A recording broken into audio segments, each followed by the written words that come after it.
और अव्यक्त वाणी में अभी बोल भी दिया। क्या बोला?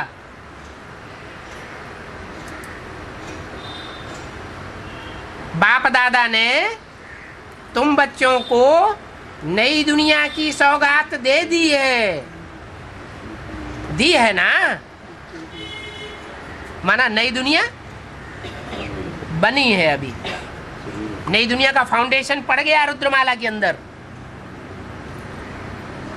भले संपन्न दुनिया नहीं बनी है स्वर्ग की, लेकिन फाउंडेशन पड़ गया। जैसे फाउंडेशन डाला जाता है तो जमीन खोदी जाती है ना, जमीन खोदते हैं और उसके अंदर पत्थर डालते हैं।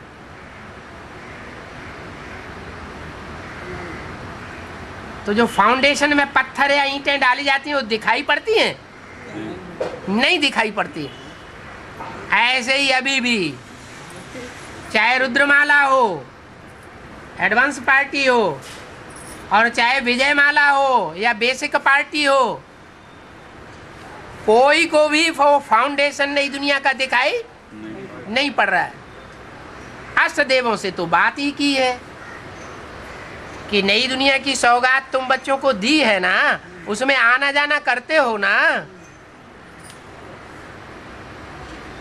तो वो यूनिटी किसने बनाई? रावण की जेल में रहने वाली सीता ने बनाई, या बनाने वाले कोई और हैं? नई दुनिया की यूनिटी प्योरिटी के आधार पर किसने बनाई होगी? अव्वल नंबर सीता है। दिखाई पड़ रही है कहीं? है हाँ। फिर ऐसे ही बोल दिया।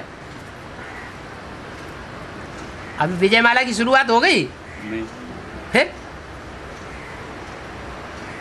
तो विजयमाला के लिए बताया कि विजयमाला की हेड वैष्णो देवी तब प्रत्यक्ष होगी, तीसरी मूर्ति, जब 3.5-4 साल पूरे हो जाए, अंतराल का पीरियड। जैसे पहली मूर्ति ब्रह्मा, उसको प्रत्यक्ष होने के लिए 14-15 साल लगे, तब 51 में आकर के ब्रह्मा कुमारी विद्यालय नाम पड़ा, उससे पहले नहीं। ऐसे ही दूसरी मूर्ति कितने साल लगे? 7-8 साल लगे, तब 77 में संपूर्णता वर्ष हुआ।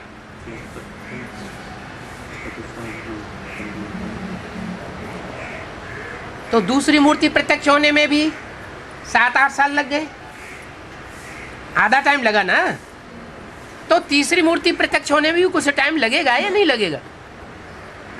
2004 में तो शूटिंग पूरी हो गई, संकल्पों के आधार पर जो चलने वाली शूटिंग है वो टाइम पूरा हुआ। तो अंतराल का पीरियड आगे कितना होना चाहिए? 3-4 साल होना चाहिए। तो 3-4 साल कब पूरे होते हैं? 2008 में पूरे होते हैं। उससे पहले तो तीसरी मूर्ति प्रत्यक्ष होने वाली नहीं। जब प्रत्यक्ष ही नहीं हुई है तो उसका नाम कहां से आ जाएगा?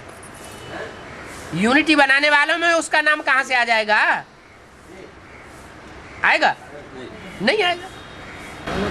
वो तो चंद्रवंश से आती है।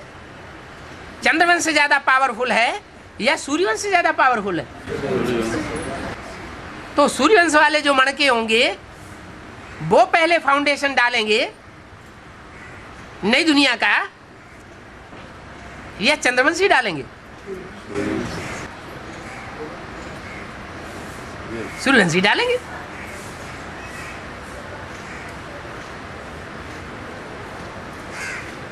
तो नई दुनिया की यूनिटी बनाने में वो सीता नहीं हो सकती जो रावण की जेल में है।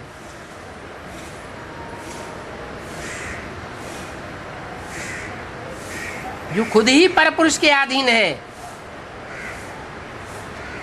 उसकी बुद्धि में बैठा हुआ है गीता का भगवान कृष्ण। कृष्ण की गीता से दुनिया नरक बनती है और शिव की गीता से दुनिया स्वर्ग बनती है।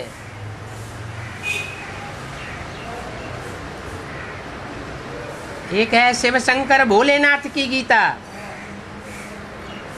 और एक है कृष्ण की गीता। कृष्ण की गीता के ऊपर, कृष्ण की गीता के दिल पर कृष्ण की छाप पड़ी हुई है। और शिव शंकर भोलेनाथ की गीता के दिल पर किसकी छाप पड़ी हुई है? शिव शंकर भोलेनाथ की छाप पड़ी हुई है।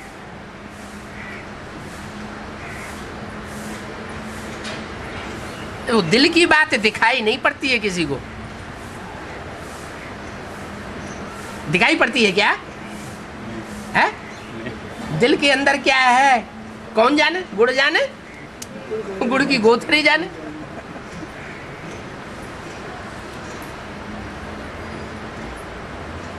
तो समाधान हुआ।